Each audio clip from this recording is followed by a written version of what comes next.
Apakah kalian pernah melihat film yang mudah untuk ditonton? Atau pernahkah kalian melihat film yang sangat relate dengan kehidupan kalian? Atau pernahkah kalian menikmati film wholesome yang setelah selesai menontonnya kalian merasa tenang dan ingin tersenyum?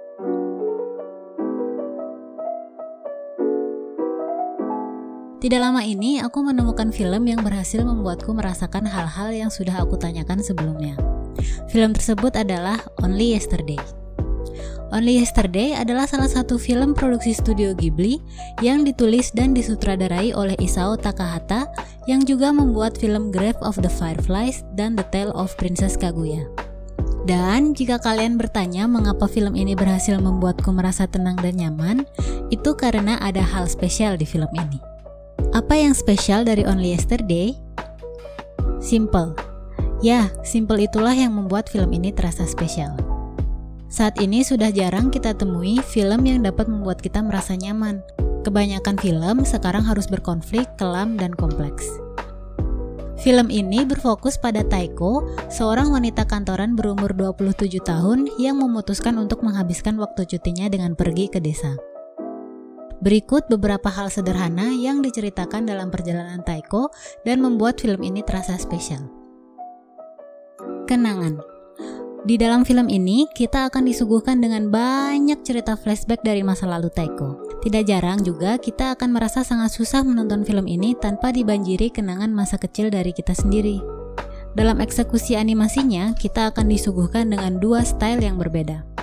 Pertama, ketika adegan Taiko yang berumur 27 tahun, stylenya akan terasa lebih jelas, lebih vibrant, dan terasa lebih sekarang. Sedangkan saat adegan flashback ke Taiko yang masih duduk di kelas 5 SD, style animasinya akan berubah, terasa berkabut, kurang jelas, backgroundnya terasa tidak fokus dan terlihat kurang detail. Coba pikir lagi, apa yang kita ingat ketika masih TK atau SD atau apapun yang terjadi di masa lalu kita masing-masing? Ingatan kita pasti akan terasa kurang begitu jelas. Kita hanya teringat dengan kegiatan tertentu saja dan mungkin hanya beberapa bagian saja dari apa yang sebenarnya terjadi. Banyak detail yang mungkin kita sudah lupa. Dari situlah Only Yesterday berhasil menggambarkan dengan baik bagaimana kita mengenang suatu kenangan. Cinta monyet. Di film ini, kita juga diingatkan akan betapa polosnya cinta monyet. Taiko kecil disukai oleh kakak kelasnya yang populer di sekolah bernama Hirota. Taiko dan Hirota sama sekali tidak pernah mengobrol, tapi tersebar gosip bahwa Hirota menyukai Taiko. Pernyataan cintanya pun terasa sangat simpel. Hirota mengejar Taiko yang pulang sekolah, kemudian dengan malu-malu menanyakan, "Hari yang cerah, berawan, atau hujan? Yang mana yang kamu suka?"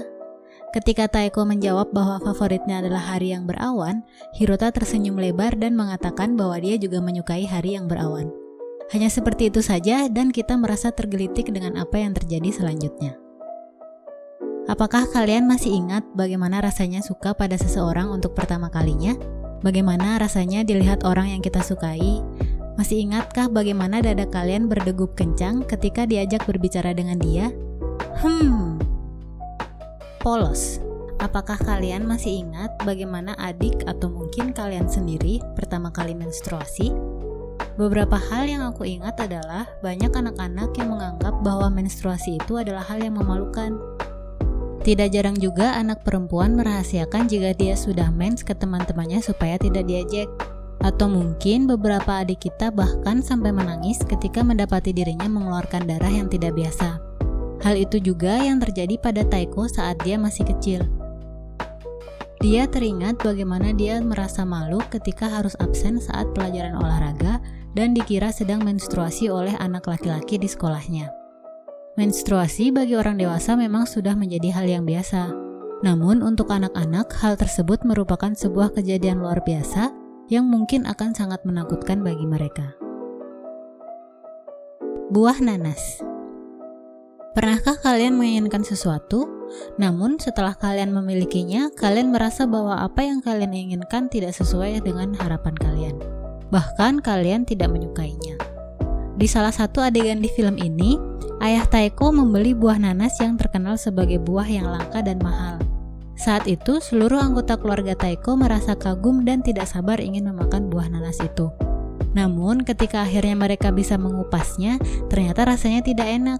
Bahkan mereka hanya makan 1 gigit saja. Hal ini mengingatkan kita bahwa seringkali kita menginginkan barang yang mewah, mahal, atau terlihat bagus, namun bisa saja barang tersebut sebenarnya tidak sesuai dengan kita sehingga menjadi barang yang sia-sia. Desa. Taeko yang lahir dan besar di Tokyo sangat menyukai kehidupan di desa. Dia lebih memilih menghabiskan cutinya untuk mengunjungi saudara jauhnya di desa. Padahal pada umumnya jika ada libur panjang, banyak orang lebih memilih berlibur ke luar negeri atau memanjakan diri di pantai serta menikmati hotel yang bagus. Apa yang dipilih Taeko sebagai tujuan liburannya sama persis dengan yang aku inginkan saat ini. Gambaran kehidupan desa yang tenang dan damai terlihat sangat menyenangkan. Sebagian dari kita mungkin bercita-cita ingin menjalani hidup yang tenang di desa ketika hari tua nanti, atau bahkan saat ini. Bercocok tanam, menikmati udara segar pedesaan, dan yang terpenting jauh dari hiruk-pikuk kehidupan kota. Kesederhanaan cerita dapat membuat film ini terlihat indah dan puitis. Tanpa plot yang rumit atau pemaksaan dalam skenario film, banyak hal yang bisa dicapai dalam penyampaian cerita utama. Film yang simpel bahkan akan terasa lebih jujur atau bahkan menggugah pikiran dari para penontonnya. Terkadang aku menonton film untuk mencari ketenangan dan sejenak hanyut dalam cerita ringan tanpa harus memikirkan rutinitas harian. Dan Only Yesterday berhasil menyajikan kesederhanaan yang spesial. Itu tadi ceritaku mengenai Only Yesterday. Jika kalian mempunyai komentar atau cerita mengenai film ini, silahkan tulis di kolom komentar ya. Jangan lupa juga untuk subscribe ke Poptron ID karena aku akan mencoba menghadirkan konten seperti ini lagi ke depannya. Stay safe dan semoga harimu menyenangkan.